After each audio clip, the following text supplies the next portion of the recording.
আপনার নাম কি? আমার নাম স্যার প্রবীন্দ্রনাথ কিসকু। প্রবীন্দ্রনাথ কিসকু। এই স্কুলটার নাম কি? ডামরুগুটি প্রাইমারি প্রাথমিক বিদ্যালয়। এখানে কি হচ্ছে? এখানে স্যার জনভাগী পরিষেবা শুরু হয়েছে আজকে 20 তারিখ। আচ্ছা আচ্ছা, এই ক্যাম্পের থেকে কোন কোন সরকারি পরিষেবাগুলো দেওয়া হচ্ছে? স্যার এখান থেকে অনেকগুলো পরিষেবা দেওয়া হচ্ছে। এখান থেকে যেমন কাস্ট সার্টিফিকেট এখান থেকে জমা নিচ্ছে, তারপরে জয় জওহার পেনশনের জন্য PM কিষানে কৃষি দপ্তর থেকে কৃষক বন্ধু, তারপরে চিকিৎসক দপ্তর থেকে ডাক্তারবাবু এসেছে, যেমন পার্নি চিকিৎসাও এসেছে, তারপরে মানুষের চিকিৎসক এখানে যারা আসছেন তাদের সবার স্বাস্থ্য পরীক্ষা হচ্ছে, তাই তো? সবাই স্বাস্থ্য পরীক্ষা। আচ্ছা আচ্ছা, আপনারা এই সরকারি পরিষেবা পেয়ে আপনারা খুশি তো?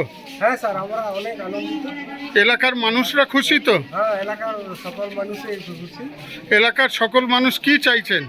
চাইছে আমরা যাতে মানে জনভাগীদারি পরিষেবা থেকে সকলকে যেমন আমরা সুযোগ সুবিধা পাই, যাতে আমরা ভবিষ্যতে উন্নয়ন করতে পারি, সচেতন হই একদম। আমরা। আচ্ছা, একটু আগে বলছিলেন যে এলাকার মানুষ চাইছেন যে এইরকম ধরনের ক্যাম্প যাতে আরও করা যায়, তা সে বিষয়ে আপনার কি বক্তব্য? হ্যাঁ স্যার, এটা আরও জায়গায় যদি এরকম ক্যাম্প যদি হয় তাহলে আবার কিছু অনেকগুলো সকলেই মানে সচেতন হয়ে উঠবে।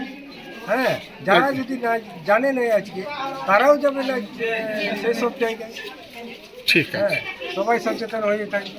আচ্ছা, আপনি নিজে সরকারি পরিষেবা লাভ করলেন এবং তার সাথে সাথে আপনি আপনার বাড়ি ফিরে গিয়ে আপনার বাড়ির পার্শ্ববর্তী যে সমস্ত আদিবাসী সম্প্রদায়ের মানুষরা আছে তাদের এই ক্যাম্পে আসতে বলবেন এবং এখানে যে যে সরকারি পরিষেবাগুলো প্রদান করা হচ্ছে সেগুলো গ্রহণ করার জন্য সবাইকে আসতে অনুরোধ করবেন। আমরা চাই এই ক্যাম্পে সবাই আসুন এবং সরকারি পরিষেবাগুলো গ্রহণ করুন। এটা পশ্চিমবঙ্গ সরকারের একটা ঐকান্তিক প্রচেষ্টা। আপনারা সবাই আসুন, ক্যাম্পের পরিষেবা গ্রহণ করুন।